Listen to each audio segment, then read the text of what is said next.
That is not dead, which can eternal lie, and with strange eons even death may die. Welcome to another episode of the Great Old Ones Gaming Podcast. As always, I'm Nate, lost in time and space, and joined with my fellow co-hosts. I'm Man from Leng, host of the Whisper and Darkness YouTube channel. And I am Innkeeper Vase Odin from the Twisted Tentacle Inn.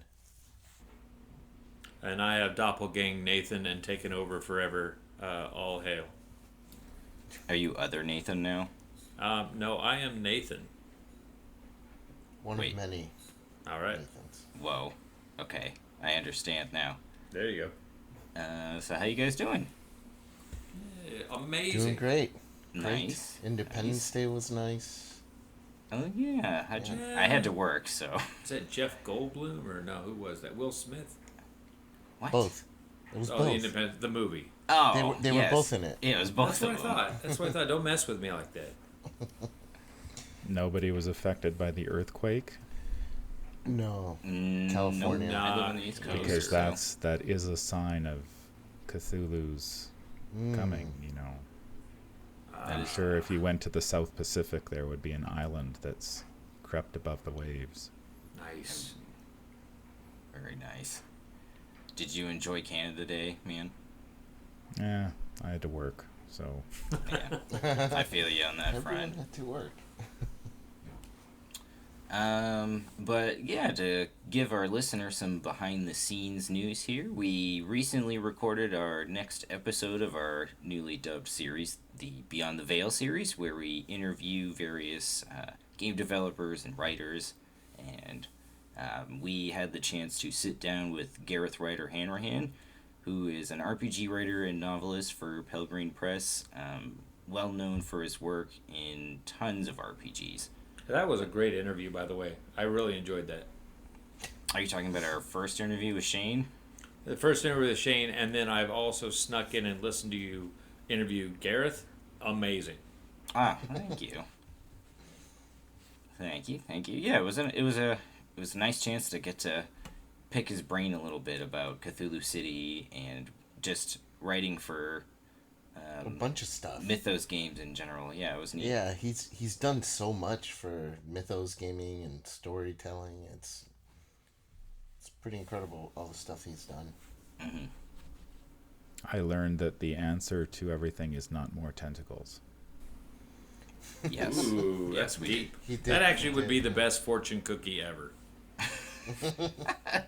If I ever got that in a fortune cookie, oh man. I don't Yep, know what I'd do. that's very true. Yeah, that would be the creepiest one. Yep. In other news, before we kick off tonight's show, we have officially announced our Patreon. Da-da-da. Well, So if you feel like you want to sponsor the show in any way, we've gone ahead and set that up. We have multiple tiers, access to special channels in our Discord server, early access to episodes of our podcast, along with having your name written on our website on the Wall of Eternal Praise, among other rewards as well. We're also looking to set up monthly games with our patrons, whether it be Arkham Horror or Delta Green or Call of Cthulhu. Whatever Mythos game tickles our fancy, I guess, for that month, we're going to try and set up games with our patrons. So, Cthulhu dice. yeah, or Cthulhu Wars or what have you. You know, there's tons of ridiculous stuff. Or we could even play WrestleNomicon. Oh, that'd be fun. That would be fun. Yeah. So we've gone ahead and set that up, so you can check that out at patreon.com/thegreatoldOnesgaming, and we appreciate anyone that that sponsors us. And yeah,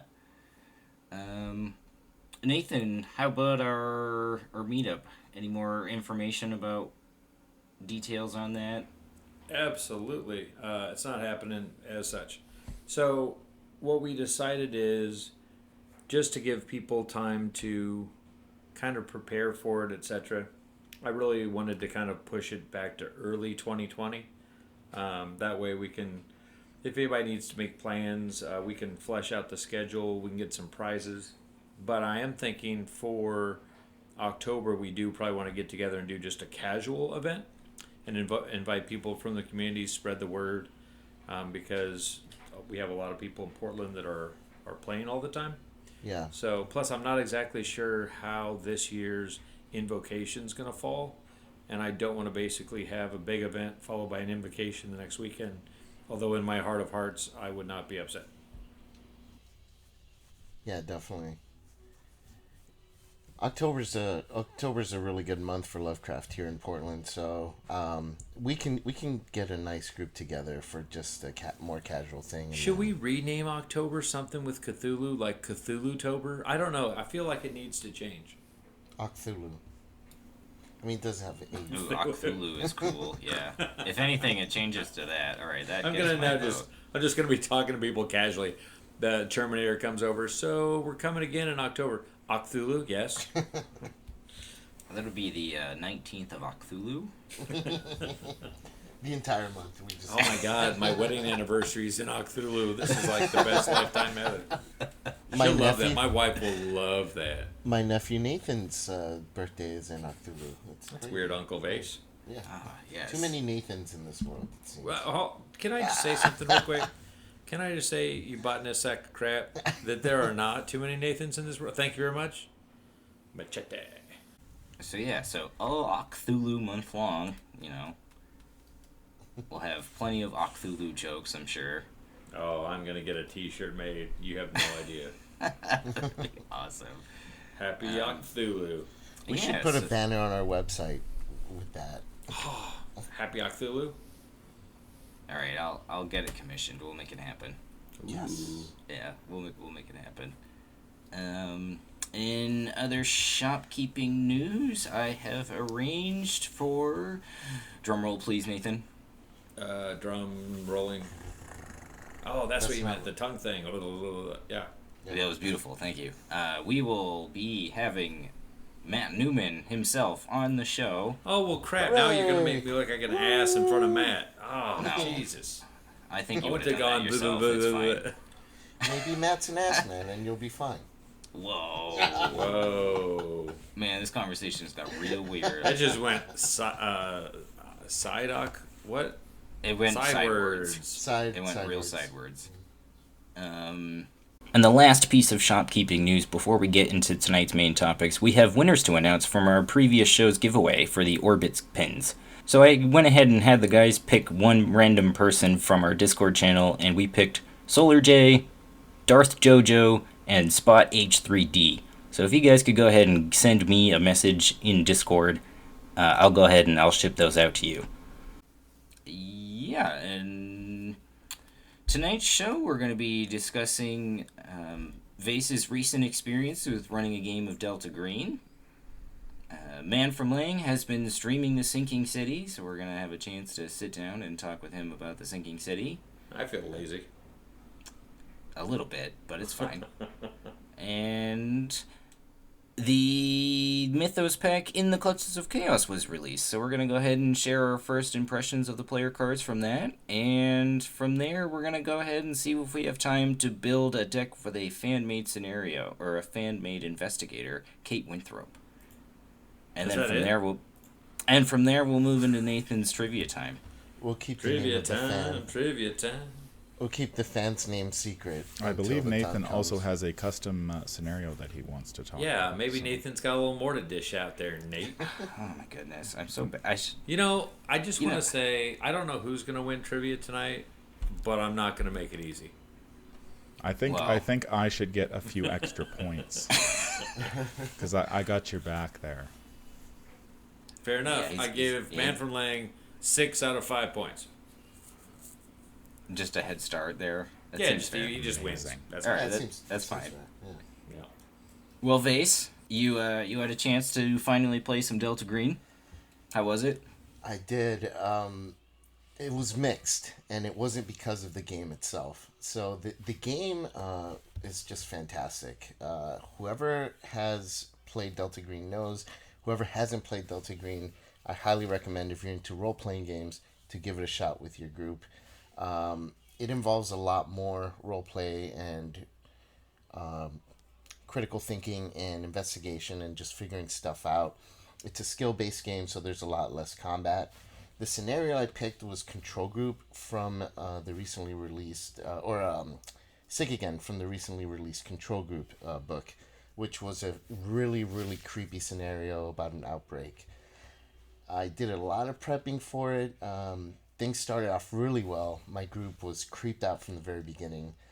But the group that I played with was my regular Dungeons and Dragons group. And I think that's where I made a bit of a mistake.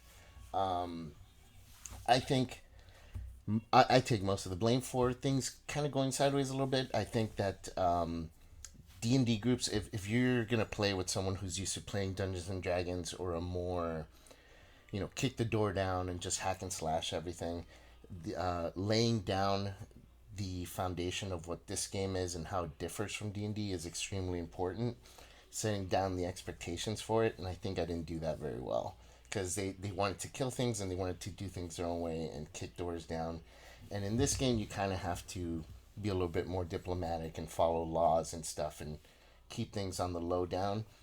So, yeah, I mean, things at the end kind of went a little sideways, and a big chunk of it was skipped because the players were trying to play like if they were playing D&D. Big lesson learned from that. And for anyone who's listening, if you're interested in playing Delta Green with a group that plays that type of role-playing game regularly, definitely set down the expectations. But my group did want to play again.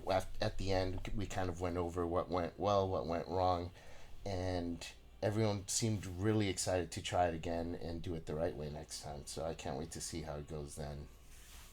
Yeah, I think if you make the switch from D&D to games like Call of Cthulhu and Delta Green, it can be quite jarring, because I know, speaking from a Cthulhu perspective, if you go in there with the intention of killing everything, you are going to be mincemeat pretty quickly.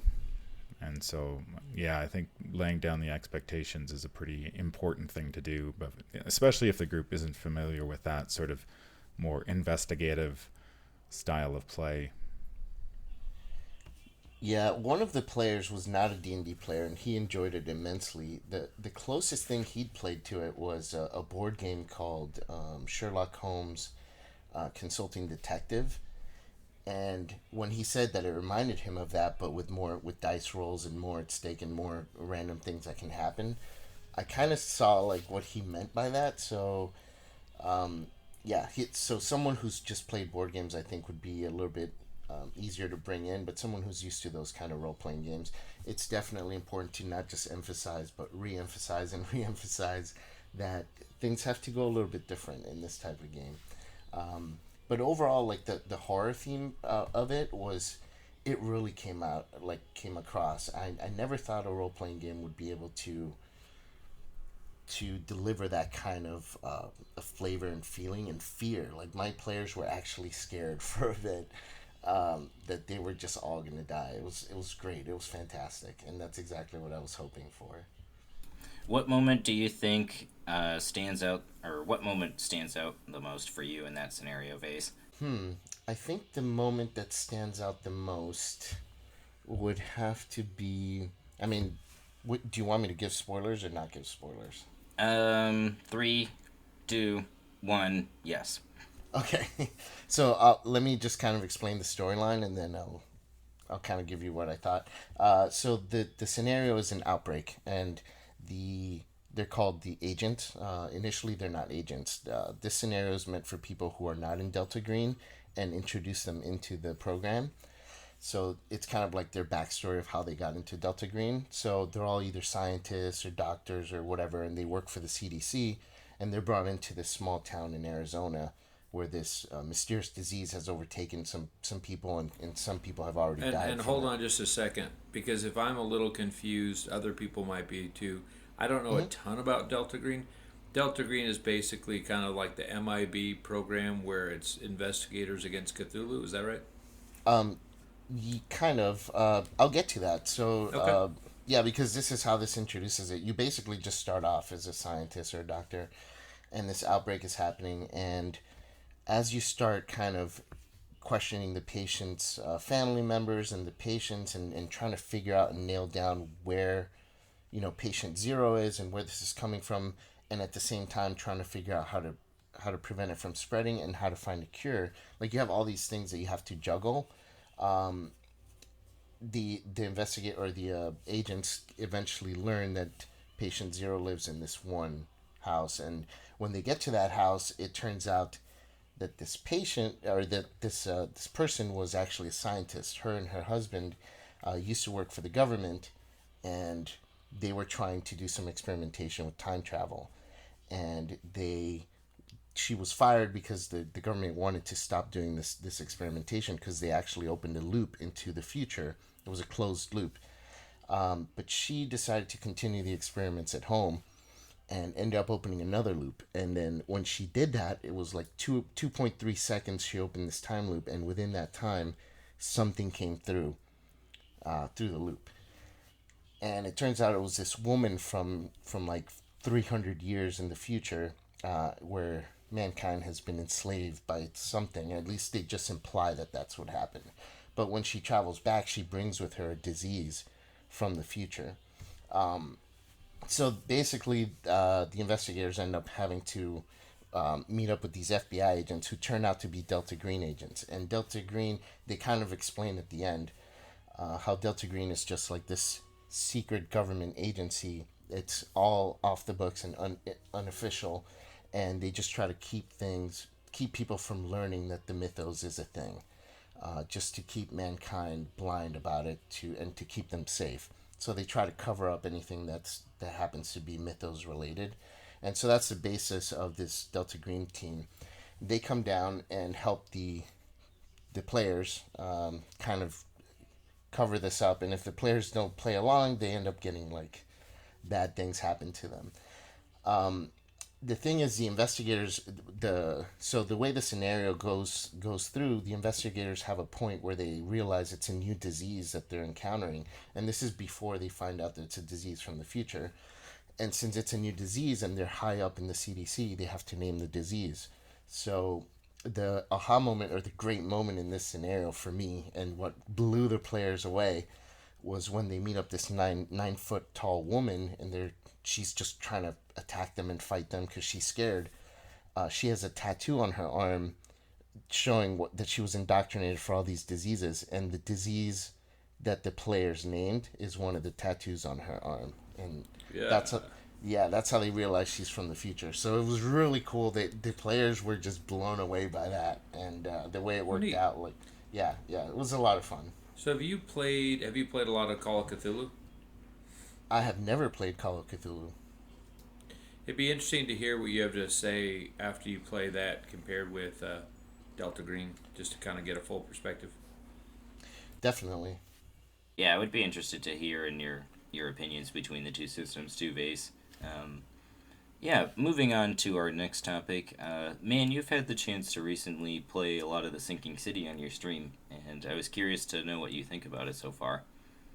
Yeah, I think I've put about 3 or 4 hours in so far. I'm enjoying it. I was somebody was asking me on my channel what I thought about it, and I think I come from sort of an old school perspective, where when I started playing Call of Cthulhu, I was really attracted to the idea that the mythos was this thing that's hidden and sort of influencing everyday events, and it's only if you really do some digging that you uncover the mythos and come face to face with it. So there's constantly this terror involved, that there's something just around the corner out of sight that is influencing things, and you sort of go through these steps before you come face to face with the mind blasting terror. And the Sinking City is the exact opposite of that. I mean, the city in question, Oakmont, Massachusetts, is just drenched in Cthulhuoid stuff. There's tentacles lying all over. There's squid bodies lying all over the place. The city buildings are being corrupted by the coral from the ocean. There's Deep One hybrids walking among the people. There's like cultists walking among the people. There are monsters just roaming the streets that you can run into. So it's really sort of, there's a Lovecraftian theme there, but it's very much in your face. So I think that sort of mitigates the terror quite a bit when you're constantly coming in to fight these monsters. There are some, the puzzles themselves aren't that, I haven't found them that difficult. Although I should mention there have been certain parts in the game where I probably wouldn't have been able to get through them without help from people who had already experienced it, because there are some, like there was one area where there's like an illusionary wall that I would never have discovered unless somebody had pointed it out to me. Like it's just not obvious what you need to do to find it. Question for you concerning your topic. So do you think they should have been a little more subtle with the whole influence, or did it have to be so like in your face and pulpy for a reason? I think they had to go pulpy. I don't think they were trying to make a sort of slow burn game where you're peeling away the layers of the onion until you get to the horrific center. I think this was just like they're throwing all of the Cthulhu tropes at you. Like the character Charles Reed, who's sort of a Joe Diamond stand-in with the bloodshot eyes. He's always having visions, and you have this special ability that you sort of go into this, it's not a dream state, but it's like this mystical state where you can see things that happened in the past. And so it's all very, compared to like a typical, say, Call of Cthulhu scenario, it's really over the top and in your face. And I think that, that's what they wanted to do. It's not subtle. One of the first characters you meet is obviously a Deep One hybrid, so it's not like they're trying to keep it hidden from you. And just the way the city is constructed, it's flooded, it's filled with monsters, it sounds very squishy when you I've enjoyed it. Town. I'm having fun. The combat controls are a little wonky. I've never been particularly good at first-person shooters, so trying to shoot some of these monsters has been tricky, but I'm starting to get the hang of it. So overall, I would recommend it. I'm enjoying the story so far. I'm not that far into it, but I've enjoyed what I've experienced so far. Well, that's good. You didn't happen to play the other Call of Cthulhu game that came out last year, did you? No, I'm gonna stream that one next to compare and contrast the two games to see how that one does. I think it's sort of the similar where you're going to sort of one of these Massachusetts towns that's run down, but I think it's a lot more in a traditional vein where there's not dead squid lying all over the city and whatnot. It's a little more atmospheric, I guess. Yeah, and it's based on the actual Call of Cthulhu roleplay game mechanics too. So, have you played that one? I have not, but I've watched people play it, so I'm familiar with it, but not intimate with it, I guess. But speaking of missing things, I happen to miss the release day for In the Clutches of Chaos, but since we're recording this episode, I figured we'd share our first impressions of the player cards. Guys, are there any cards that jump out to you immediately? Yes. Nathan, go for it. I'm not gonna take this. Actually, what I'm gonna do is I'm gonna defer to Vase because I want to hear what the botanist has to say. Well, the agency backup is amazing, but they revealed that one a while ago. Doesn't make it not amazing, though. Right, definitely. It's a phenomenal card. I wish Carolyn could take, but for other Guardians, Should we cover the cards so that people aren't in the dark? Yeah, Nathan, why don't you go ahead and read that? Okay. Well, I apologize. I just want to make sure I was on the right track. But Vase, you'd pointed out agency backup. Were you impressed with the card? Were you just impressed with the 7 cost of the card? Tell us just a bit. Yeah, for Guardians. Oh, so I guess I'll go over the card then. Or were you gonna read it first before my thoughts? Okay, so agency backup. It's a 7 cost, 5 experience point ally for Guardians. It has willpower, intellect, and combat pips. And excuse me. It reads, agency backup may be assigned damage and or harm dealt to other investigators at your location. In free action, you can exhaust it to deal 1 damage to an enemy at your location, and then it takes a damage. And then as a free action, instead, you can do 1 horror to it and deal horror to, or discover a clue at your location. It just give horror to all enemies at your location. Yes, that would be interesting, wouldn't it? But yeah, it's pretty awesome because it has 4 health and 4 horror, so you can basically do 3 of one and 4 of the other. So discover 4 clues and deal 3 damage, or discover 3 clues and deal 4 damage before it dies. Or you could play Trusted. Yeah, you could do a bunch of shenanigans like that, like Trusted or calling in favors and reset it. Yeah. Calling in favors, you'd have to get 7 resources again, but or have another copy in play and have in your hand or in in your deck somewhere, and then it'll just come right down. Mm-hmm. But how do you pay for it? The cost is prohibitive. I think. Well, not just prohibitive; it's expensive. Yeah, Zoe and Leo can afford them. I think it's maybe meant for Leo more than any other Guardian, because of any of the Guardians, I think he can afford it the best. Definitely Mark is someone who probably will have problems paying for it. Yeah, but it's a really good ally. It's really strong. It's very, very expensive, but for what you get, I think it's totally worth it. It's definitely very flashy. Yeah. Yeah. It's not creeping around the shadows. It's like, boom, bitches, we're here. Where are the tentacles at? Yeah, pretty much. That's a very apt analogy, I would say. Like Rappa the Rappa. Mm-hmm. Man, what are the what are some cards that jump out to you? Well, the other ones that were spoiled in the preview article months ago, I mean, Diana and Deny Existence are both very, very good.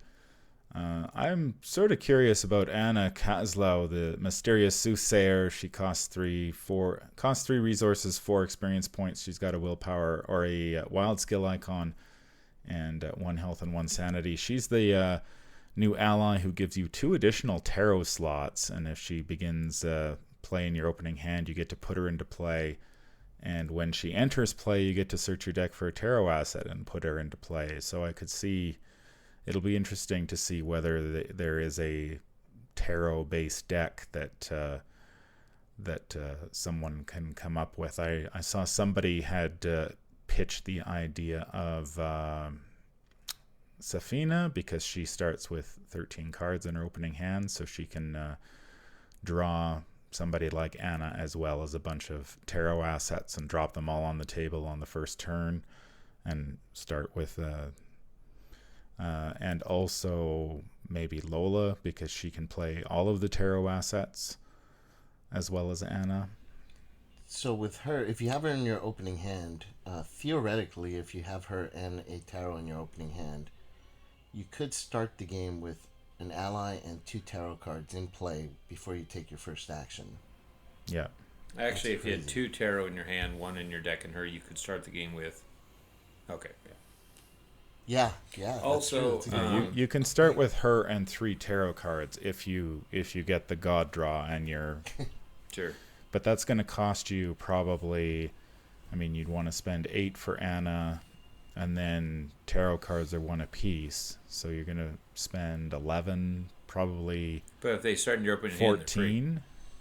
No, I'm talking about Experience. experience point cost. So we're looking at like 14 experience points. The problem with having a tarot-centric deck is the lack of pips. I never thought I'd hear the word tarot-centric. Yeah, I mean, if you have, let's say you have 6 tarot cards in your deck, right, just to make it kind of viable. That's 6 cards out of your 30-card deck, 1/5 of your deck that you can't commit to tests at all. That's kind of rough. But So you'd need far, to I mean, maybe until they come somebody up with like something else. who can take like somebody like who can take cornered maybe, so you can pitch those without having to pitch them for +2. Oh, good point. Yeah. Or when So you that's wouldn't true. need, so you Cal- wouldn't need pips. Do you think Calvin would be a good? Yeah, maybe Calvin might be. The problem is she's only got 1 health and 1 sanity, which is pretty. She's pretty squishy. Like, she can't take any hits for you. And if she does take 1 hit, and if you go all in on the tarot strategy and you've got 3 tarot cards, suddenly you end up getting wiped out in one. Like, that's pretty risky. And there are enough cards that attack allies depending on which campaign you're playing in. Like, which one is it? Is it Path to Carcosa has the ones that will snipe your allies? I think actually Dunwich Legacy has some too. And Forgotten Age. Yeah. Yeah. Well, and I was playing the Circle Undone, and I can't remember exactly which one it was, but one of the scenarios, one of the first cards I drew did 4 damage to myself and any of my allies, and I was playing Ashcan Pete. Oh, yeah. Yeah. That's brutal. So, side That's note, right. if I draw randomly, if I get the Tower Tarot weakness, I'm going to spend a little money down the way or experience and get Anna so I can pull that out of my deck and just get it out of the way. Get a little ally love in the process. Yeah, she is good to get rid of the other thing about her though is that like she is taking up your ally slot, and sort of once she's done her stuff at the beginning of the game, she doesn't do anything else. Mm-hmm. She's essentially just providing 2 additional pips or 2 additional buffs to whatever stat of you're choosing. Like she really front loads everything, and I'm not sure I'd be willing to sacrifice my ally slot for something like that. I mean, the tarot cards are good, but I find like once you get them down, they just, I mean, that's it, right? She's not going to do anything else for you for the rest of the game. Whereas somebody like, if you're playing Survivor, somebody like Peter is gonna do work for you every single turn. Or Lola Santiago and Rogue or something like that. Yeah. So if you want Anna, then you're gonna have to pay another 3 for charisma on top of that. So now you're up to 17 or something like that. Yeah, it's definitely a very dedicated build. Yeah, and all you've got out of that is a charisma, 2 Annas, and then a bunch of tarot cards. So, I don't know. It might work. It's possible. I think it definitely depends on the investigator, because you need to. I think the investigator that wants to do something like that either has to have their own kind of mini game going on, like Calvin or Lola, where they really need the extra stats or the extra slots, or they have to be an investigator that really just like stacks one ability to the maximum. So I think like a mystic with high willpower, for instance, might be a good candidate too. But that's just my thought on it anyway. The other ally, Diana Esperance, is pretty interesting too. She is You want to read her off? Sure, she is a mystic asset that costs 4 resources. It's 3 experience, has 2 willpower icons. She has 3 health and 1 sanity. She comes into play with 3 secrets and has a free action that says, attach a non-weakness spell event from your hand to Diana Aspirants. Limit 1 event attached to her. The attached event may be played as if it were in your hand and if it is not placed into your discard after it is played, it remains attached, and as an additional cost to play the attached event, you exhaust Diana Aspirants and spend a secret. So that's cool. You could essentially have like 3 Deny Existences or 3 Wards of Protection. Yeah, she's quite good, I think. There's lots of different non-weakness spell events that you can play around with that I think even like the new investigator from the Dream Eaters, like Luke, I think like Gate could he play his that open gate card off that? I'm not sure. Oh, Maybe. Yes, I believe so. I believe that is a I'm not spell sure how card. that would actually work though, because if it's on her, I think you have to attach it to the Yeah, you have to table, attach so- it to the location. Yeah, so that probably won't work. But there's lots of, like, he does like events, so I could see her definitely slotting in with him. So he gets like a magic event he can play multiple times per game. Yeah, just on the fact that Deny Existence and Ward of Protection exist in Mystic, she could fit into pretty much any Mystic deck, I think. I mean, even Diana, who's not really good at spells and things like that, definitely wants something like this, because she can just keep canceling. I wonder how that would work, though. The card wouldn't go under Diana then. No, it wouldn't. No. So maybe, but she still benefits off canceling in some way, doesn't she? I can't remember what. Doesn't she? No, it's only if you put the card underneath there you get to gain a resource and draw a card. But it is nice in the fact that you can kind of get more mileage out of one card. Yeah. In a sense. And the other. And the fact other that she thing has 3 health too. I was gonna say that. Yeah, that's huge Yeah. for Mystic. It's a class that pretty much universally is very low on health. What do you guys think about the other Mystic card in the pack? The level 5 Deny Existence card. It's bonkers. Yeah. It's amazing. It's incredibly good. Yeah. Yeah. Do you think that you're going to be paying 5 experience? Absolutely. Yeah. Absolutely, yeah. No doubt. Yeah, I've been waiting for that to play in a Diana deck since they spoiled it. It's crazy So good. ridiculous. I mean, there's 3 times in your life that you think to yourself, wow, I am really glad I'm alive right now. And all 3 of them is when you buy this for 5 experience and put it in your deck. All right, Nathan. So what does this card do? God, pressure much. Well, you didn't read It's the last purplish. one, so... It's purplish in color. It has a weird triangle eye thing. It looks mystical. Oh, got it. 0 cost, 5 experience event, ? Fast. Oh, it's a spell paradox. Fast, whenever an encounter card or enemy attack would cause you to do one of the following. Choose one. Discard cards from your hand, lose resources, lose actions, take damage, or take horror. You ignore that aspect of the effect, then perform the opposite of that aspect. Once again, draw cards, gain resources, gain additional actions, heal damage or heal horror, respectively. So, I mean, how cool is that? Boom, you've lost 2 actions. Actually, I've gained 2, so you're up to 6 for the round.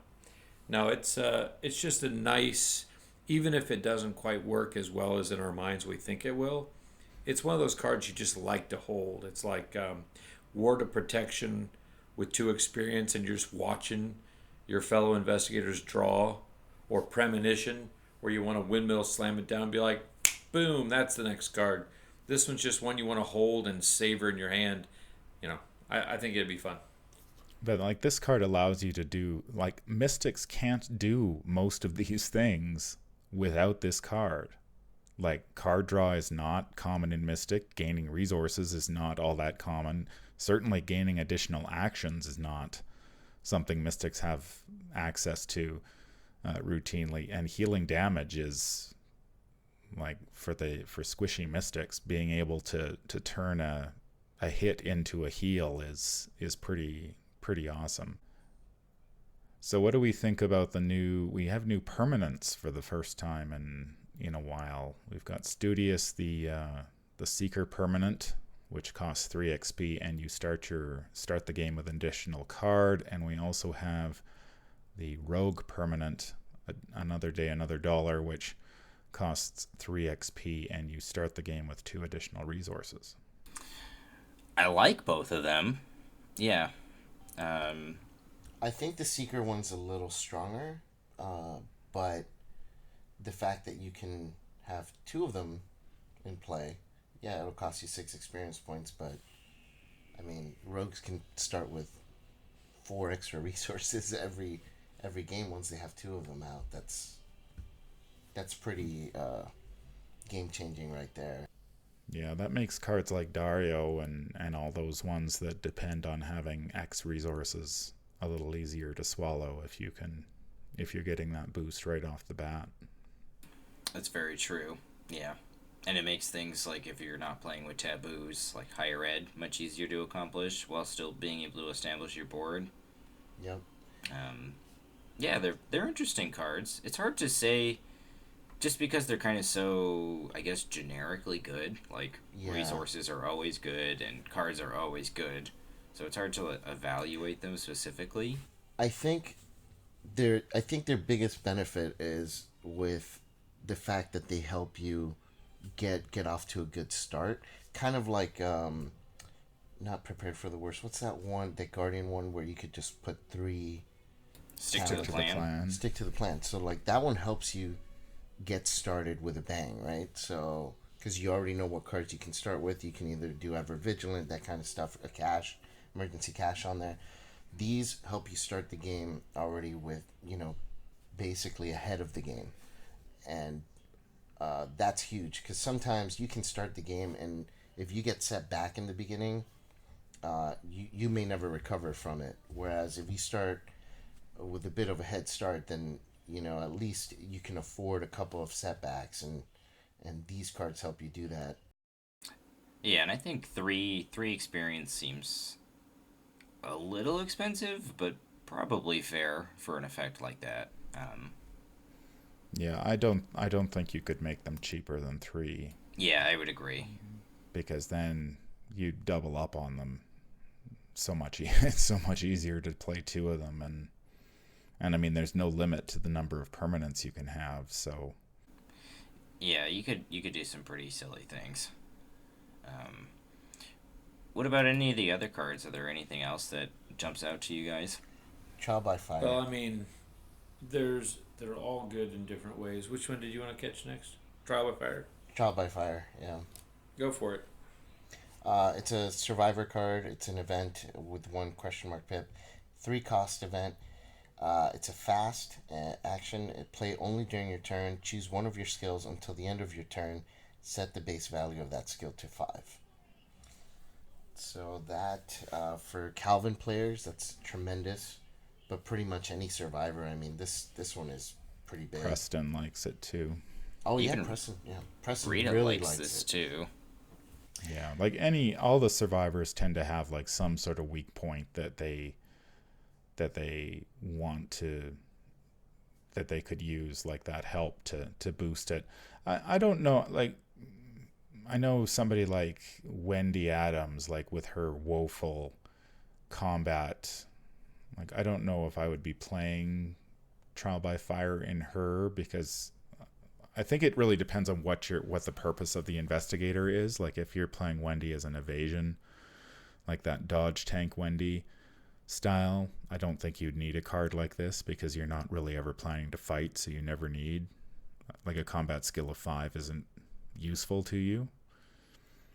Whereas somebody like Calvin and Preston, who are woeful across the board, this thing is a godsend for them because they can dial up whatever skill they need for that turn. Say that, survivors that have like a weakness in one skill, they tend not to use that skill anyway. So it's not necessarily that you would need this card all the time. I think it would really depend on what you're trying to do. Like if I was playing, say, William York and I was playing solo and I needed to investigate, then absolutely. Yeah, that's the point I was going to make, is that it's not... I would play this card because I need that 5 intellect sometimes. But if I was Would playing you not agree multiplayer... that you could always use that card, no matter what situation? Yeah, possibly. I think it really depends on what your plan, like what your role is. Again, like if you're playing Yorick, say multiplayer, and you're the combat person, you could probably get your natural base value will be higher than 5, or like you'll be able to get it above 5. I guess set it what is his 4? Yeah. So you'd be spending 3 resources to get one. Yeah, but I don't additional. I don't see this as your main, right? I would say we've all had situations where all of a sudden the seeker goes down or is incapacitated or something, and somebody's got to pick up the slack for clues. Boom. You make somebody a super seeker, or you make someone who can't fight for crap a fighter. I mean, I think that's where it shines. Yeah, like a switch of role. Yeah, I would definitely agree. I think also like especially rogues who can splash survivor, or survivors who can splash rogue, or the Dunwich investigators that can splash from both. The ones that can get extra actions per turn, like with quick thinking, with double or nothing, or maximize that boost. Yeah, or the Ace of Rods card that gives you an extra action with a +2. I mean, now you're talking, 5 and then one action at a 7 is pretty good. But yeah, so maximize that turn. So I think it's meant for something like a really big turn. So if it's, say, fighting a boss enemy, Golden Pocket Watch, right? Yeah. But see, is it worth playing a card for that situation that may never come? Yeah, I think you'd have to know the scenario you're playing. So if you're fighting, and especially say, like, I can understand you want to turn somebody into say a super seeker for a turn, but how many times are you investigating 3 times in a row that you'd benefit from that intellect boost? Yeah, I'm just thinking of a clutch play. Yeah, like one big thing that can win you the game. But you're right. I mean, it is kind of situational, but it's a nice ace to have in your in your hand in case of anything. And I don't mean to beat the dead Cthulhu goat or whatever the case may be, but I feel like in almost every run that I do multiplayer, because they go on for a bit and there's a lot of different situations, that invariably somebody pulls the tentacle at the wrong time, or the fighter who's like, I'll take care of all the creatures, you all get clues, all of a sudden gets pinned in the corner or something happens. I think no matter what, you can use it to some effect, whether it be taking a bunch of tests that are nasty or doing special actions. I don't know. I just foresee it being more useful than just in a pinch. The only thing I do think that this card could have used, because it does cost 3 to play in a class that's normally a little bit poor, is the fact that you can only play it during your turn. So that's a little rough, because then you can't use it against a treachery, but survivors do have other tricks up their sleeves for that. Mm-hmm. No, I think it's a good card, and I mean it will be useful. I think as mainly a solo player, I mean I would definitely play it as something to boost my intellect for sure in those investigators who are weak in that, because intellect is always going to be useful, because you do need to discover clues to win the game. Sure. Yeah. Oh, quick question. If you have a treachery in your area that says you have to test at the end of your turn, like Frozen in Fear, would Trial by Fire boost your willpower for that test? I don't think it does, because doesn't your turn end and then you have to test? Yeah. Well, are there any other cards that jump out at you guys? Let's talk about Ghastly Revelation. Ooh, the Mythos Busters card. I was kind of hoping we'd dodge that. Nope. All right, fine. Well, this is I didn't know that Mythos Busters had this one, so when I saw it, They talked about it in depth, but I think what would have been cool, I mean, just as a slight aside, I apologize. Go ahead, I'll tag mine on to the end of the comments. I have one thing to say, but someone go ahead and read it off so we're all on the same page. It is a seeker card. It is free. It has the spirit trait and 2 intellect skill icons. It has the game text: discover 3 clues at your location. Give any number of your clues to another investigator or place any number of your clues on any location. You are defeated and suffer 1 mental trauma. This action does not provoke attacks of opportunity.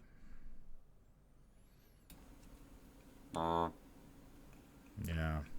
I mean, I know we talked the other day about not wanting to shit on cards, but this to me is one of those cards that I really just have to bite my tongue to, I think. I don't know. At least it has double icons, so it can at least be a perception in a pinch, but I know we talked about it earlier, but yeah, like, when has anyone ever played I'll See You in Hell? Other than for it to be funny. I think it's a little better than I'll See You in Hell, to be fair. I would agree with that. But I agree that it's so situational. I mean, the icons definitely help it. You're pretty much going to be committing it unless you have like a really bad run of something. In solo, I mean, it's so situational. In solo, you want to move the clues that you have. Let's say if you're about to die and you're in a victory location, because if you're killed, your clues are going to drop, and then you don't get the victory point. So you could play that, move your clues somewhere else, and still get your victory point. But that's just so specific. In multiplayer, all right, so the clues don't drop, but they go somewhere else or to the other players or something, right? Is that right? Yeah, you can give them to another player. Okay, so it'll save a couple actions. I mean, but it's you have to be expecting to die, and expecting everyone else to still be doing fairly well to continue going. I don't know. Yeah, it does seem so specific. Yeah, I was just curious. I see you are defeated and suffer 1 mental trauma, and I sort of lose interest in whatever else the card does. Yeah, I have the same feeling, man. One card I do like is the... Before we move on from it, though, because I wanted to say a few things. Good try, Nate. Well, at its very base, it is 2 book. So if that reason doesn't come up, at least you have something to help along with your deduction, unexpected courage, etc. I kind of wish that instead of being exactly like, See You in Hell, where you instantly get defeated and suffer some form of trauma, I think it would have been neat for Ghastly Revelation to have like a countdown, like you'll be defeated in 2 turns or something. So now you just feel this pressure because of what you've seen. You're starting to lose it. So I mean, that way you've got a little more. I don't know. Just have the clock going would be a really fun mechanic, that idea. That's a cool idea. Yeah. That is where cool. You're like, I'm doomed. I'm just gonna go do this. I'm gonna do what I don't normally do, or push my luck. But the other thing that would have been neat as well is, pardon me, no, I apologize. I digress. We actually did a run recently of the Circle Undone. I'm not going to say which one or what we did, is not to spoil it. But the Seeker had like 8 clues on them and was 1 sanity and 1 health away from dying. And we needed the clues off that person, and he wasn't going to be able to do what we needed. And that card would have been great to just kind of shuffle them off and make sure we as a group pass. But it's also a quick exit if you're, if you're going to take a health trauma or something. I don't know. I'm not saying that it's a good card. I'm not saying that I would use it a lot. But I think that it has some possibility, and I kind of like the alternate option of it. That's all I wanted to say. I would kind of like it, actually, if, speaking of changes I would make, I would kind of like it if you could place the clues on any location, or like scenario card for those situations where you place clues on, which one is it? Like the second scenario in Path to Carcosa, The Last King. Last King, where you have to place like the clues on the act card at the end or something like that. Like, there are situations where sometimes you have to place clues on agenda or act cards, so it might be, and your victory points depend on how many clues you've got. So that might be, I might have been tempted more by it if it lets you do that in certain scenarios, but it's still pretty narrow. I like the idea of the countdown thing that Nathan mentioned, but it's just, yeah, you are defeated, and that just makes me sad. What about bait and switch? We didn't talk about that. Finally sees an upgrade from, I believe it was from Dunwich, yes? From the base box? Yep. Yeah. This is a 1-cost event with the tactic trait. It has 1 intellect and 2 agility icons. It says either choose 1, evade. If you succeed and the enemy is non-elite, evade the enemy and move it to a connecting location. Or evade, use only on a non-elite enemy and at a connecting location. If you succeed, evade that enemy and switch locations with it. So it does exactly what the name implies. It bait and switches. So Essex. Yep, very. I just threw some in that back car. Doom of Estley. This would be amazing to switch locations with something on the way back. Ooh. Yeah. Yeah, you would have all the experience with doing stuff like that, wouldn't you, man? With your recent playthrough of Joe and Roland. Yeah, being able to swap places with an enemy and that would be pretty sweet. Other cards in enemy management, we got the MK1 grenades. Yeah, what do you all think of that compared with Dynamite? I mean, I like the fact that you don't have to use it right away. And I think it's each enemy and each other investigator so you don't hit yourself. This is going to be the Zoog killer. I'm going to pack this against Zoogs. When we get swarmed by Zoogs in the next cycle, this will be like awesome. Sure, MK1 grenades are item weapon ranged, costs 3 resources, 4 experience, has a combat skill icon, uses 3 supplies, and if it has no supplies, you discard it. You can spend 1 supply to fight, you get +2 combat for this attack, and if the attack is successful, instead of its standard damage, this attack deals 2 damage to each enemy and each other investigator at your location. Any additional damage is dealt to the attacked enemy. So it's like Storm of Spirits, that mystic card that allows you to wipe out enemies at your location, but it doesn't have the special token issue. You just, as long as you succeed, you can hit everything at your location. Yeah, this card seems, like you said, really good with swarms. Yeah, if you're got a bunch of enemies around you, as long as there's no other investigators at your location, this is going to be very handy. And the fact that you can do it 3 times is even better. So you could even take down like 4 health enemies if necessary, or a 6 health enemy. Like, as long as you can fire off you can just throw grenades like crazy. And even better than that is it doesn't take a hand slot. That's true. I didn't even see that. Yeah, no slots makes this. Yeah, that's very good. Yep. Now, it's got the range trait. Does that interact with any of the ranged cards, like marksmanship or anything like that? I think so. I think it does have like, to could be you fire throw on grenades damage. into another? Let's find out. It just occurred to Or me. your favorite telescopic sight. Yeah. Well, that's on a firearm. Yeah, good thing. That can limit that to firearms. I mean, as humorous as it would be to see a scope on a grenade. Could be a grenade launcher. Yeah, grenade launcher. That would be a... Let's see. Play when you activate fight ability on firearm or ranged asset. Yep, you can use marksmanship to throw grenades at connecting locations. That just made marksmanship a lot better. This attack can target an enemy at a connecting location. Ignore aloof and retaliate keywords. Attack succeeds against an enemy not engaged with you. This attack deals +1 damage.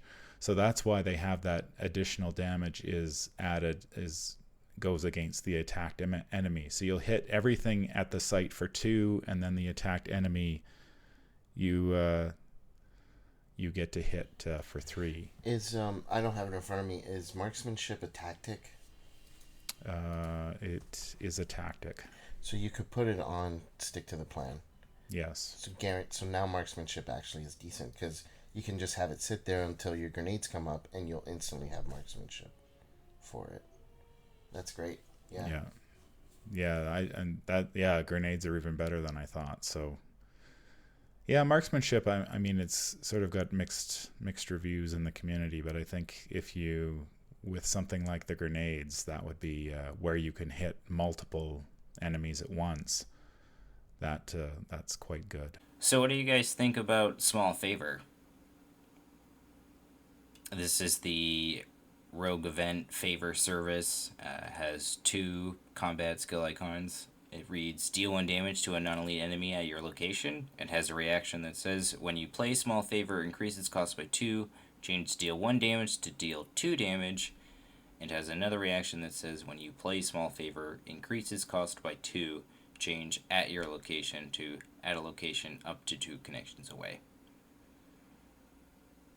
So in line with the other favor and service cards of Decoy and Intel Report, we now have a way to punch enemies from far away, which is but 4 is a lot. 4 resources for 2 damage. That's quite a bit. Yeah. Whereas Dynamite Blast is, it's 5 for 3, but is this an experience card? No. Yeah, I guess that makes sense. It's just feels like 2 damage is just not enough. And it's only non-elites too. That's, that's bad. so you're not going to be able to use this to ping big guys with. Yeah, you'll be committing it for 2 icons at that point, but so you can't hang out outside the hidden chamber and Small Favor Silas Bishop to death. No, that would be hilarious though. Yeah, it's okay. I think this one's one of the weaker. I think probably the weakest of the 3. What do you guys think? I mean, obviously Intel Report has to be the best one. Yeah, Intel is definitely the best. I do like Decoy because rogues tend to play more of an evasion. Like the rogues I play anyway tend to play more evasion than combat. Yeah, I do too.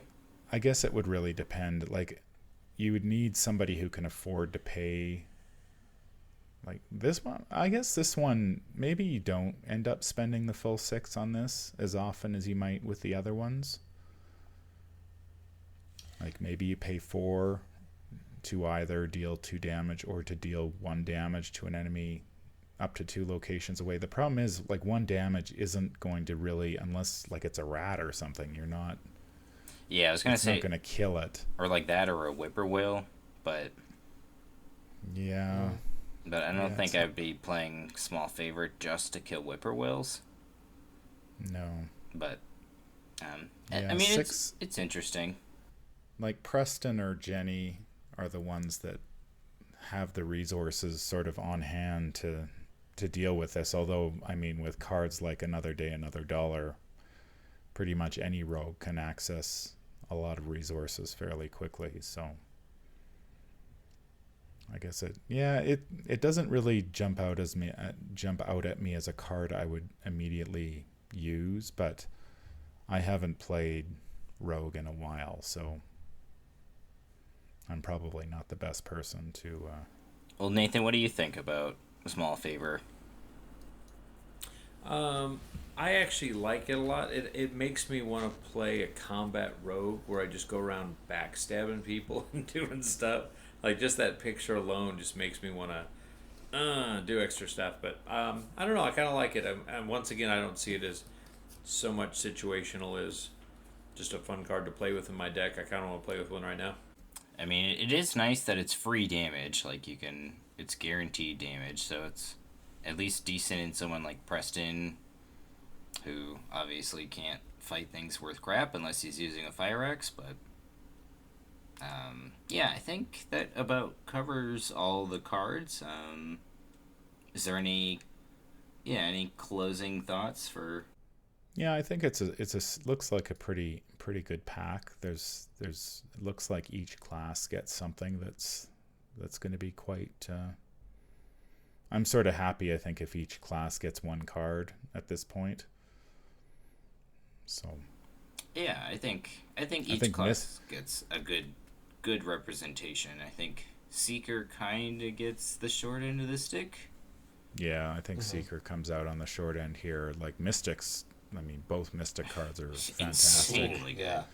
And both The Guardian cards are both really quite good. Rogues are kind of, I mean, it depends on how good Small Favor is, really. I think that even the Seeker cards or the Survivor cards, sorry, will both find a home as well. Yeah. So,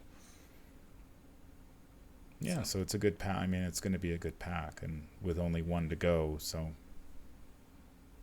Yeah, it'll be interesting. We have yet to see the, I guess Anna Klaslow is the big neutral 5 experience asset for this campaign, so. Yeah. It'll be interesting to see if we get any other high experience cards. We know we're getting bonded cards in the next set, but other than that, yeah. Yeah, we'll have to wait and see until next month. Yeah, moving on to our next topic, we have the fan-made investigator that I built, Kate Winthrop, which I was inspired by the recent announcement of the Dead of Night expansion for Arkham 3rd Edition, as she was recently announced to be an investigator in that expansion for the board game. I thought it'd be neat to bring her into Arkham. So I went ahead and did just as such. So I'll go ahead and read off Kate Winthrop for you guys here. She is a 2 willpower, 4 intellect, 2 combat, 3 agility investigator. She's the scientist. She has the Miskatonic trait. She has a reaction that says, after you place a resource on dimensional study, you may test intellect 4. If you succeed, discover 1 clue at your location. Limit once per round. Her elder sign reads +2, and you may ready either dimensional study or flux stabilizer. She has 6 health and 9 sanity. And for her deck building options, she has Seeker cards 0 through 5, Neutral cards 0 through 5, Mystic cards 0 to 1, and Science cards 0 to 4. Moving on to her signature cards here, we'll start with Dimensional Study, which is a permanent card. It has an action that reads, discard the top card of the encounter deck. If it was a treachery card, place 1 resource on this card, and then it has a free action that says, spend X resources and exhaust Dimensional Study. Look at the top X cards of the encounter deck. Put 1 of those cards on the top and the rest on the bottom of the encounter deck in a random order, where X is the number of resources spent when using this ability. Her other signature card is the Flux Stabilizer, which is a 3-cost asset bearing 1 willpower, 1 agility, and 1 wild skill icon. It has the item, science, and tool traits, takes up the body slot, comes into play with 3 uses, and has an action that says exhaust Flux Stabilizer and spend a charge. Automatically evade a non-elite enemy, and rather than exhausting the enemy, you may choose to disengage from it and move that enemy 1 connected location away. And finally, to round off this word soup here, we have Failed Experiment, which is Kate's signature weakness. It has the Mystery and Terror traits, and it reads Revelation, shuffle the encounter deck, discard pile into the encounter deck, draw the top card of the encounter deck. If you draw Treachery and it has a skill test printed on it, that test gains +2 difficulty, and if you fail, take 2 horror. If you draw an enemy, it spawns engaged with you and makes an immediate attack.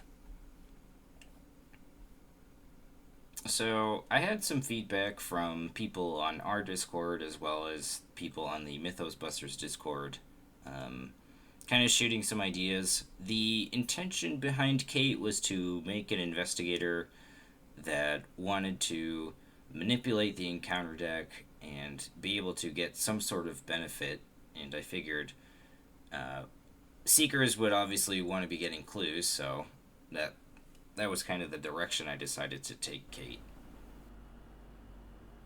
Yeah, but you were set on making a seeker from the get go. Traditionally, Kate has been a Seeker, so it was more just fitting to Kate as a character than it was specifically wanting to design a Seeker. Yeah, so just wanted to pick your guys' brain about what what you guys think of Kate and how you would go about building a Kate Winthrop deck if she was a real investigator. So she has a lot of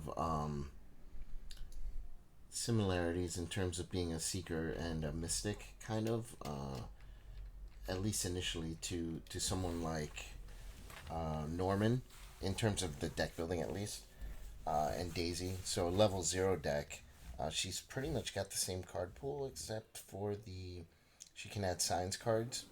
Mm-hmm. That was intentional because they're all Miskatonic traded too, so. Oh, that's cool. Yeah, I like her deck building and I like her signature cards. I think they're all really flavorful and cool. For her, I think we were talking earlier, because her willpower is lower, you're kind of steered away from the standard mystic spell cards. So focusing on the events, I think, would be good, and then capitalizing on the seeker cards that'll help boost her intellect and maximize her clue gathering that way. So maybe we can start with the asset slots and then go from there for her deck building. Yeah, because the only slot that you have taken up is the body slot with the flux stabilizer, so you have a lot of free room in terms of what you can do. Obviously, she's not very good with cards like Shriveling or Sixth Sense or Rite of Seeking or anything like that relies on a high willpower. So for her ability, we want, since we're manipulating the encounter deck, you'd probably want Scrying, right? Because I see Dimensional Study as an action. It requires an action to look at the top card of the encounter deck. Yep. So if you're blindly looking at the encounter deck, if you're taking an action, to me, I'd want to be pretty sure I was going to pull a treachery to trigger her, to put a resource on her. Yeah, to be able to get a clue. Yep. Yeah. So that would be the main goal. And then you'd have to test 4 intellect, so that's going to require you'd need to probably 6 intellect. Reasonably. So she's gonna need some intellect boosters in order to get her to be able to reasonably do this. So probably, Dr. Mylan Christopher for 1. I'm looking at the science cards here, and the only science ally is the lab assistant, who gives her 2 cards, but that's about it. And I don't think the lab assistant doesn't really offer her anything. No, unless you were playing with higher ed and you needed cards in your hand. But yeah, other than that, the science cards is admittedly more flavor text just because she's a scientist, but yeah. So with the magnifying glasses wouldn't help her because they wouldn't help her with that skill test. Correct. Yeah. So does the Hawkeye folding camera help her? Yes, because I believe that's just a blanket +1 intellect. +1 intellect, yeah. Okay. And it's nice because you can trigger both of those things kind of at the same time, where you test with Kate, get the clue, get the last clue, get another trigger off of your Hawkeye folding camera, and from there kind of. Mm-hmm. She might also be good with something like St. Hubert's Key. So I'm just going to play devil's advocate here for a minute, but so basically you look at the top card of the encounter deck. If it's a treachery, you have a chance to discover a clue. for an action. So why wouldn't she just investigate like a regular investigator? Like, is there a benefit for her to do it to, like, the clue, I guess the resources go on dimensional study and then she can use it to rig the encounter deck? Yep, so that's part of the intention, and then another portion of it too was, say you were at a location that had really high shroud and you weren't able to investigate that way, like a 6 or an 8. It's also useful for haunted locations since it's not an investigate action. You can just Right. discover clues that way. Or things that say you can't investigate this turn, you can still use dimensional study to get clues. Okay. Yeah. So All right. so there's minor uses for it. The biggest strength of it is more just I wanted to create an investigator that would manipulate the encounter deck, but also be able to still do their primary function. Because I think that's kind of the biggest weakness out of trying to go for a strategy like that. It's similar to Jim and manipulating the encounter deck or the chaos bag, where it can feel like you're not really doing anything. So Alyssa Graham would let her look at the top, and she gets the book, and she gets another intellect out of her. So Alyssa's probably a better ally than Christopher is, for sure. Definitely. I was So thinking. you'd play 2 Alyssa for sure. I was thinking for ally either Alyssa, Mr. Rook, or Millicent, William Millicent. Mr. Rook at least also has kind of synergy because one of her signature cards uses charges, and Mr. Rook uses secrets. So you could use Enraptured to for the intellect pip, and if you succeed, you can add a charge or a secret. You can add it to Mr. Rook, or you can add it to her flux not capacitor Stabilizer. stabilizer. Yeah. It's Back to the Future. Yeah. So, but I think Leng, you're right. Alyssa Graham seems to fit better because that permanent +1 intellect is something she definitely could use. Yeah, and I mean Alyssa gives her she always knows what's the top card of the encounter deck is. And then if she doesn't like it, she has the option to move it. Okay, so Hawkeye folding camera for hand slot. Anything else for hand slot? Old Book of Lore, you think, or do you think she would want something a little bit more like a fingerprint kit, maybe? You could potentially run Scroll of Secrets if you really wanted to go heavy into that. Like, look at the encounter deck. Magnifying glass or flashlight are good choices depending on So if the scenario you're playing. and Scroll Secrets, I think Scroll Secrets would be a good addition for a hand slot. All right, so we got hand slots. So we got Hawkeye folding camera, and we have Scroll Secrets.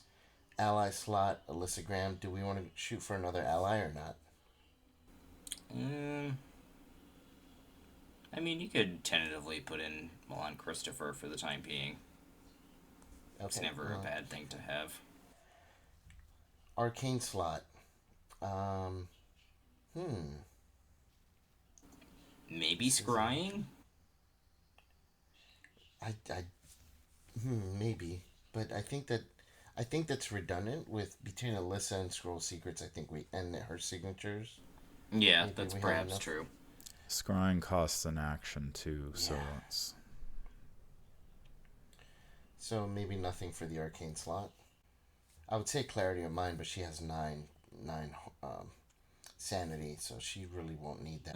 Are there skill cards we want?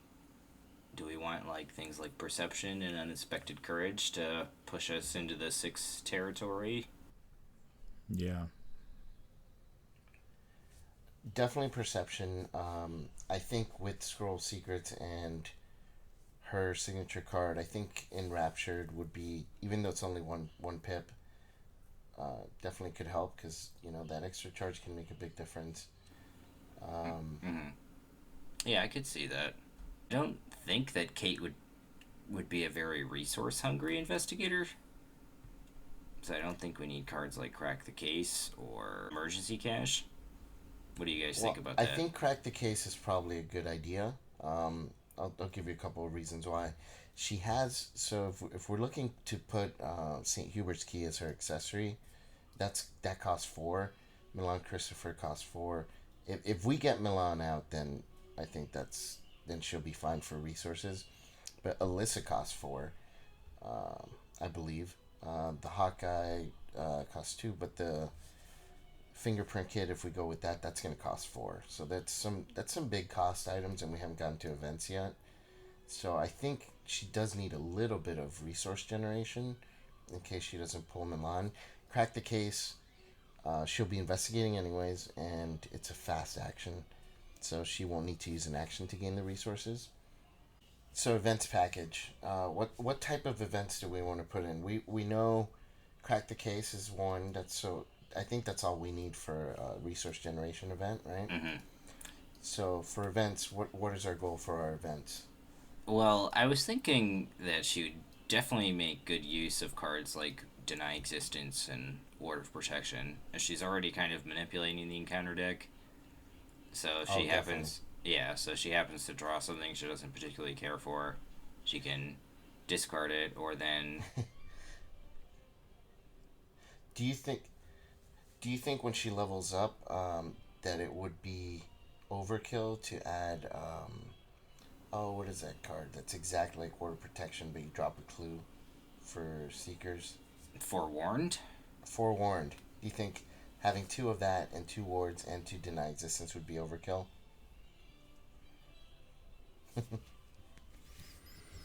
Yeah, that's a lot of cancellation. Just checking to see what, like, when she looks at the top card of the deck, it doesn't go anywhere, right? She just looks at it? No, you discard it.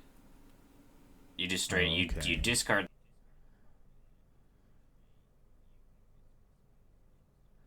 So, if she's discarding treacheries, does she really need Ward of Protection to cancel treacheries? That's a... Because if she's... Technically, she shouldn't be drawing treacheries, which means she's going to be drawing mostly enemies. Ooh. So level 0 ward isn't going to help her all that much. So if that's the case, she'll need a lot of enemy management events. And Mind Over Matter, obviously... And anatomical diagrams. But even that's not. It's not going to be enough if she's pulling enemies a lot of enemies. That's going to be rough. Well, she does have her flux stabilizer, but she needs to draw that, right? Yeah, Persuasion will reshuffle the enemy, and she can manipulate the deck. But if she's discarding treacheries, then that enemy's going to come back more quickly. Oh, this is a conundrum here.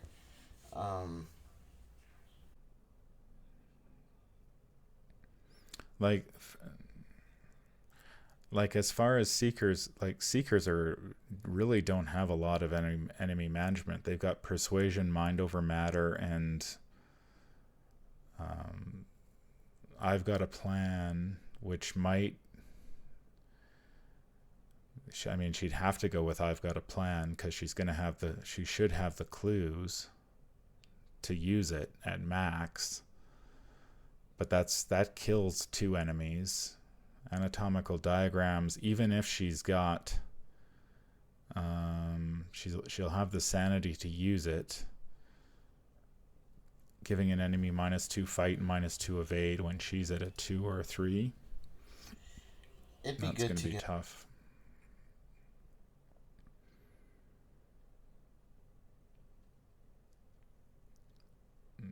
Maybe Astral Travel, but then her Flux Stabilizer is an item, and Alyssa is an ally, or whichever ally you go with, so she's probably not traveling. I don't think she's really the type to... I think Barricade has found its role in Min, and I don't think you're going to see it.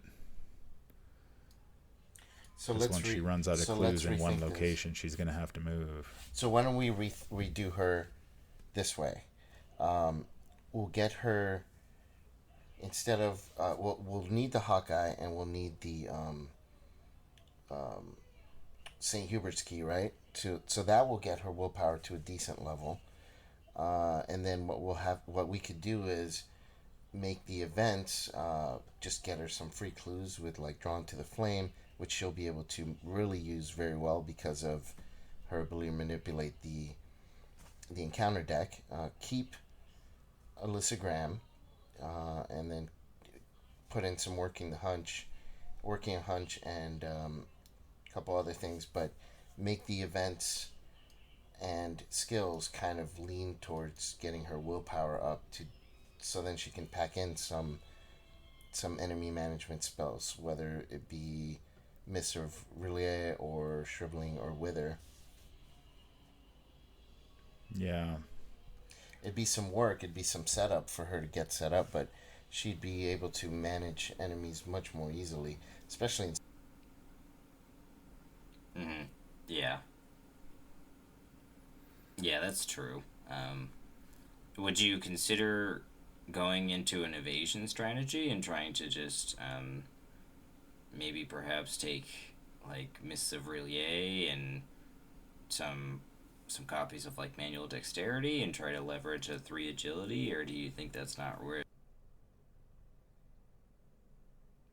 Yeah, maybe if she was a 2/4/2/4, then I think the evasion strategy becomes a lot more realistic. Plus, the flux stabilizer gives her an auto evade when she needs it. I just feel like having a 2 combat and a 2 willpower and a 2 combat, so fighting enemies is going to be rough. Like whether you try to, so she's going to have to either use her intellect to do it, but I mean, I've got a plan. She'll only have 2 copies of that, and anatomic, like all the really good, until she gets some of. But I guess one of the things we should probably look at, I mean, because she does have access to the science trait, can she use the strange solution? Because ideally, I mean, you'd want to get her one of the best cards for Seekers would be Acidic Ichor. Yep. And that could be, her form of enemy management. Because she's already going to want to be testing a 4 intellect. So you're already going to... So, yeah. So she can take the strange solution. So if you went strange solution, 2 copies of that, and then added in...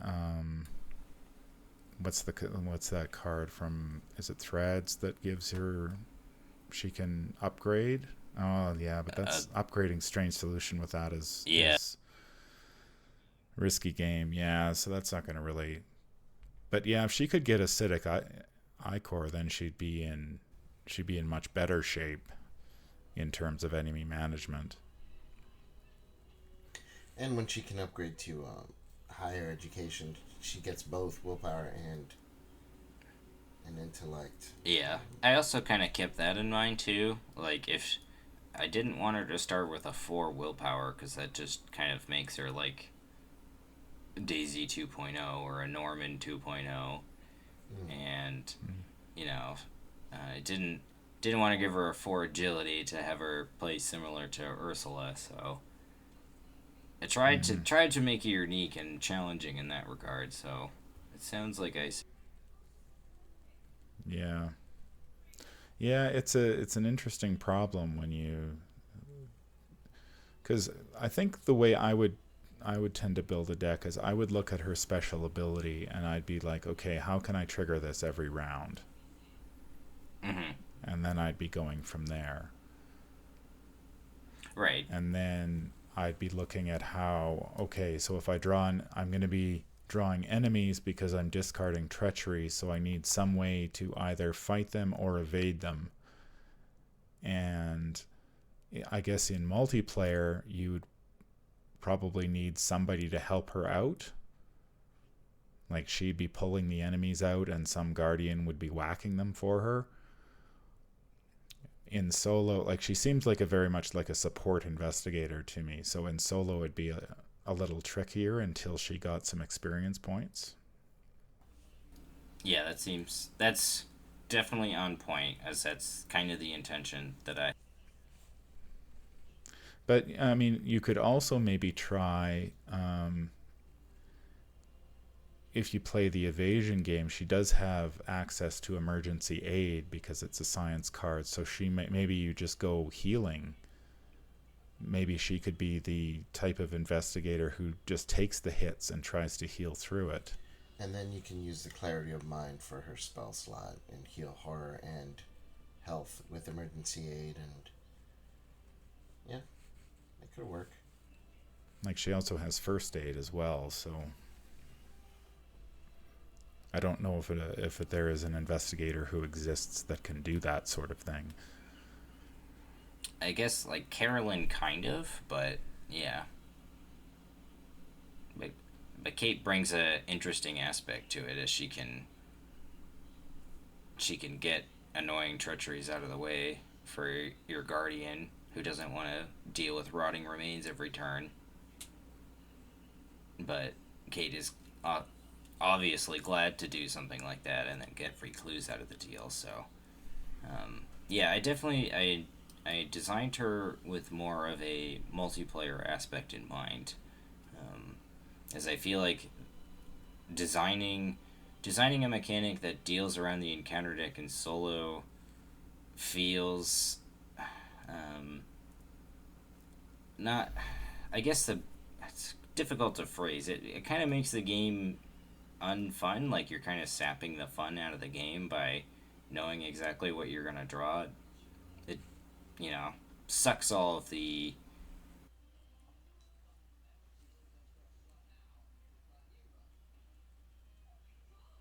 Yeah, you do need to be very careful with it for sure. I mean, and I think so far the designers have been very wary of sort of giving the blanket control over the encounter deck, that where to the point where it would get abusive and you could simply lock it down and never have to worry about it.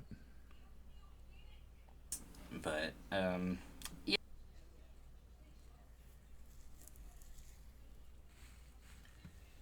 I like challenges like your build for Kate. Investigators like that are, she's challenging. She's not weak. She's just like a puzzle to solve. And I'm actually going to try out some different builds and see how we can get her to work at some point. And I'll definitely probably bring some findings for the next episode as to what's worked for me with her and what hasn't. Well, that'd be neat. I'd appreciate that. Yeah, we can kind of bounce ideas. It's what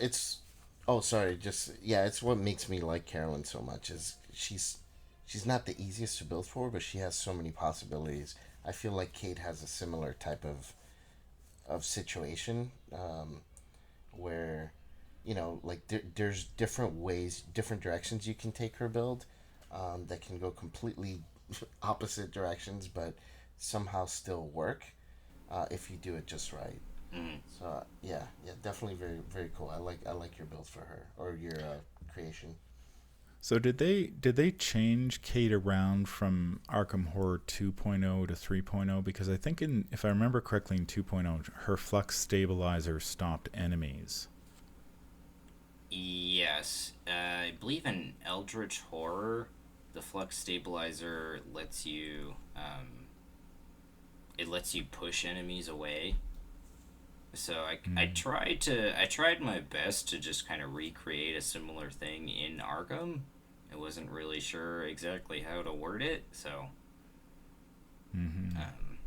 But yeah, that was essentially the intent that I had behind designing the flux stabilizer. Okay. Yeah. So. Yeah. So moving on from my fan-made creations to other people's fan-made creations, Nathan, what do you got on the docket for us tonight? I have so many things on the docket. But yeah, just as a final coup de grace of sorts, once again, I appreciate you sharing your investigator, fleshing it out, be willing to take criticism, and like Vase, I look forward to making some decks to deal with her particular set of skills. So once again, good job on creating her and making it a challenge. So I am going to be going over Frozen Tracks, which is by Nicholas Kory. For those of you in the community that don't know Nicholas Kory, he is a member of Mythos Busters, but he's got a lot going on. He's an author. He does live action performances. He's written some books that are on Kindle, like the Cybersaurus books and Astral Tide. So, I mean, he's got a lot going on. And the reason I bring this up is because when he made Frozen Tracks, Stranded in the Urals, and The Forgotten Village, the three adventures of the Winter Winds campaigns, like the writing's solid, the gameplay is pretty fun. I enjoyed it quite a bit. And let me just read the little intro here for Frozen Tracks. The train, I can't say all these words right, the train out of Yekaterinburg didn't have many passengers, a group of wilderness explorers looking to brave the perils of the Ural Mountains. Piotr Torowski, your employer, and you, hired to help Piotr as he transported the valuable jewel of the winter winds through the cold reaches of Russia. You take solace in the fact that his job was easy money. Until the second night of the trip, you were awakened by the scream of terror. You stumble out of your bunk to find another passenger has come across the body of Piotr Tarkowski, stabbed to death in the cold night. And what's worse, his luggage lies open in disarray. The jewel of the winter winds is missing. And that gets you going for a Essex-esque adventure.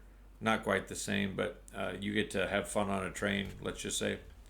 And then you eventually have to stop your train passage up the mountain and a bunch of other things. And so I'm not going to spoil the next two things. But solid writing, lots of fun. I appreciate Nicholas sharing all those with the community before he got really busy.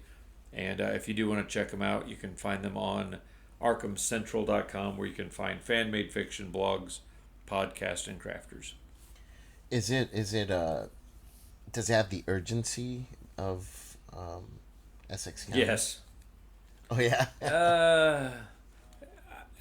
Well, okay. That's fun. Does it have urgency? Yes, because cultists abound. Does it have the same type of, foot to the gas pedal as Essex? No. Very cool. There is a YouTuber who does playthroughs of fan-made I saw scenarios. that. Yeah, Big Stupid That's Grin, really cool. and he's done this campaign, and it's a lot of fun. So if anyone's interested in watching a playthrough of this and doesn't mind being spoiled slightly, the Big Stupid Grin YouTube channel is one that you guys can look out for. Ooh, I'll have to send him a copy of mine. Side note, we're going to be getting together this Wednesday when I get back from a little family trip to the Gorge.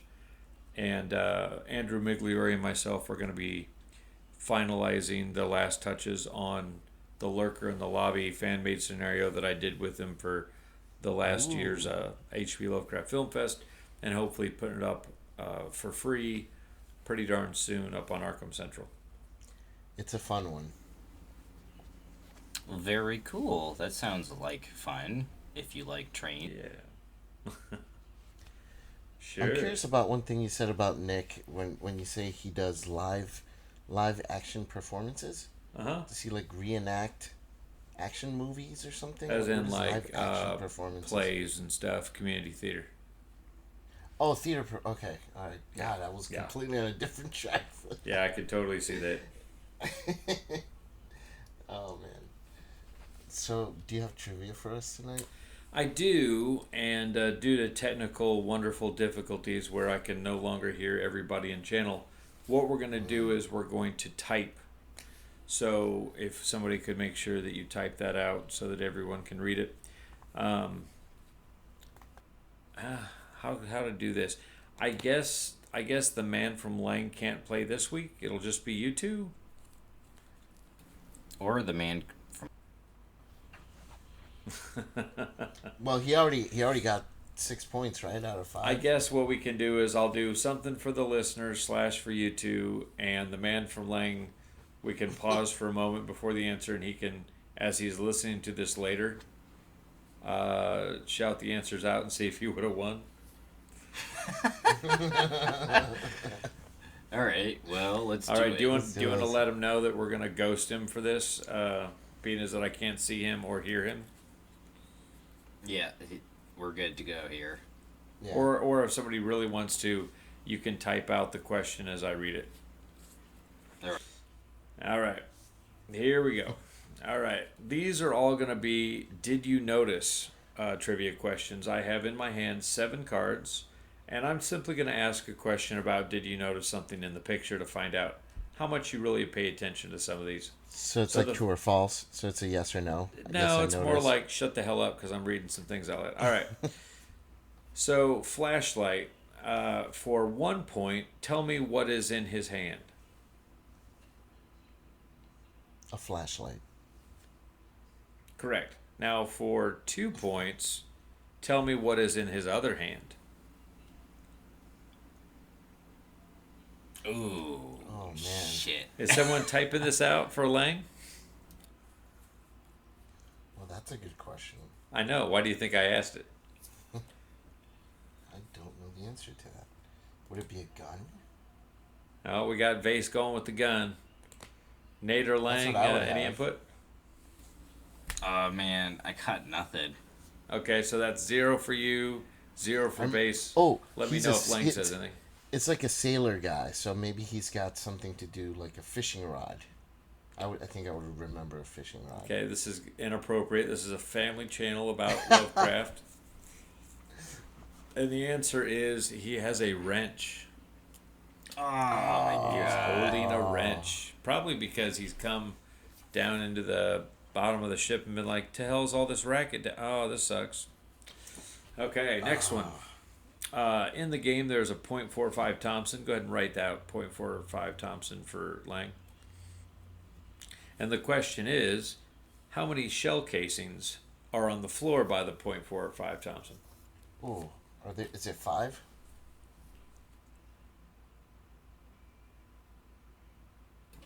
I want to say it's 6. Corresponding to the number of ammo. Is it a trick question? I don't know, is it? Did Leng have an answer? I don't think so. He's just checked out. He's like, Oh, there's already one, so it's like it's not even oh, fair. whatever. All right, well, the answer is No, it's fair, Nate. It's 2 fair. shell casings. 2. You got points Yeah. in a fair way earlier. 2 shell Hey, casings? the people that are listening to this have to be happy that they're getting something right when you aren't. All right, next one. It's everybody's favorite talent, permanent relic hunter. Oh, What color is the jewel that's on the shelf of the Purple. relic hunter? Purple. I'm just guessing. I can tell. Is it gold? So we have a gold jewel or a purple jewel. Red. How many how many choices do we get? I could go through the fuchsia. Is Leng checked out for this whole thing? Killing me, Smalls. All right, in that case, I'll stop asking if he's going to answer. It is, in fact, red, but I'm not giving it to you, Mr. I get Purple points. Boy. Nope. I All said right. red. I'm pretty sure I'm going on to the next one for our faithful listeners that don't want to hear you yammer. Next one is the knife. If anyone's played with the knife, in the background there is a poster, and on the poster it says what? I've never played with that card. Everyone have, should like- have played with that card at first. Yeah, That's I've never probably played true. with I it. probably played with it once. You probably just went straight to Kukri and said upgrade. I have like 1,000 copies of Knife. Oh, do you? Then you should be Yeah. able to answer this one question. I thought it was a newspaper. I thought it was like a newspaper clipping on the wall. It or is a something. missing poster. Missing. Oh, Like, from the yeah. newspaper. No, it's more like its own thing. Next one. I feel We have allowed manual dexterity. Now, we all know that manual dexterity, the person's trying to crack the safe. Here's the question. What's the name on the safe? What's the company? Man, It's Nathan, easy. you were It not starts with a kidding. P. Preston.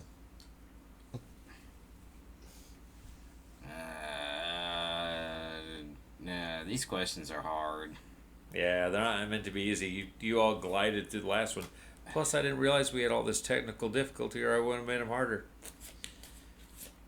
It is the Phillips Safe Company. Is it the Yeah. Phillips safe? At least I'm pretty sure it's Phillips. It's hard to read. We'll just say I'm right. All right, we got 2 more. You're doing great. In the card Guts. Everybody knows Guts, right? Pretty much everybody plays this card. Yeah. In the Guts art, what is the main character and the guardian of sorts? What's he holding? He's holding like a baton or something like that, right? It's like a Vase? Yeah, I thought it was some kind of bat or something, but He's got a shotgun for 2 points. what? What other weapon does he have on him? What? A like shovel. a knife, What kind of knife? a survival knife. No, he doesn't have a knife at all. I just want to see how far you go down that rabbit hole. Vase. I said shovel. He has a revolver tucked in his trousers. Oh, Don't worry, close, you'll see this close. picture later and be like, Nathan's so smart for reading things off a thing that he can see. All right, last question and the easiest. This is a 2-parter. On the card Painkillers, how many painkillers does she put into her hand to take? 3. 4. 2 is the answer. The next part of this question is, what else is on her right hand?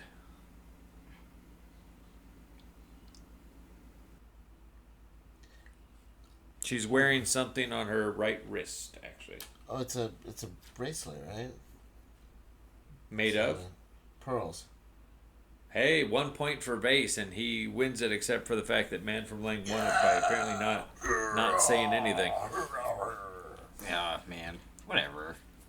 Yeah, you're all welcome. You're all welcome. Whatever. You love it. Those were pretty good. That was fun. I like those scavenger hunt ones. Yeah, that was. That was very hard. Well, I figure if Matt Newman ever I deems was his life so completely boring, stumped. he'd listen to a 5th or 6th podcast on the subject that he is forced to create on a daily basis to earn an income. He might as well get some fun ones. That's very true. Yeah. Oh man, it would be a fun time to play trivia time with Matt. But, Ooh. Wait, don't you ever listen to him on his interviews? There was this one adventure, I made it a long time ago, I don't remember now, but it involved horror and clues, and then people fill in the blank. yeah, that sounds about right. Hey, can't remember all of it, I can't blame him. That's true. I mean, man's busy. He's got to do what he's got to do. Yeah. Anything else that we want to quickly mention before we close tonight's episode? You do mention things like things that aren't necessarily Arkham Horror, the card game, related. That is true. We could do that. Well, But will we? you have done it, and I do know that if anyone backed the Kickstarter Cthulhu Even Death May Die, apparently the gigantic, 2-foot tall Cthulhus with the ruins and stuff have already shipped, and people have gotten those. They had been projecting they would be pushed out 2 to 3 years, but they all got shipped at once. So that's kind of awesome. If you Google foo those, Cthulhu Even Death May Die on eBay, you'll see what they look like, because there's people selling them for a lot of money.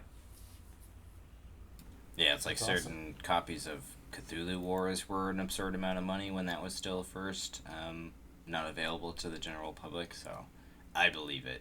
I 100% believe that. Yeah, anything else you guys want to mention before we close out tonight's episode? No, I don't think so. No.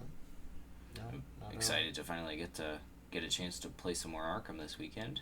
But yeah, other than that, yeah, just wanted to say thanks for taking the time to take a look over my fan-made investigator, and thanks to our listeners for listening as always and supporting us on Patreon and doing what they do because they're cool. Absolutely. Absolutely. Yeah. But with that, I think we'll close out tonight's episode. As always, we've been your hosts. I'm Nate, lost in time and space. I'm Man from Leng, host of the Whisper in Darkness YouTube channel. I'm Innkeeper Vase Odin from the Twisted Tentacle Inn. And I am absolutely Nathan. Hold on, let me check the license here. Nathan Early. And with that, we close out tonight's episode of the Great Old Ones Gaming Podcast.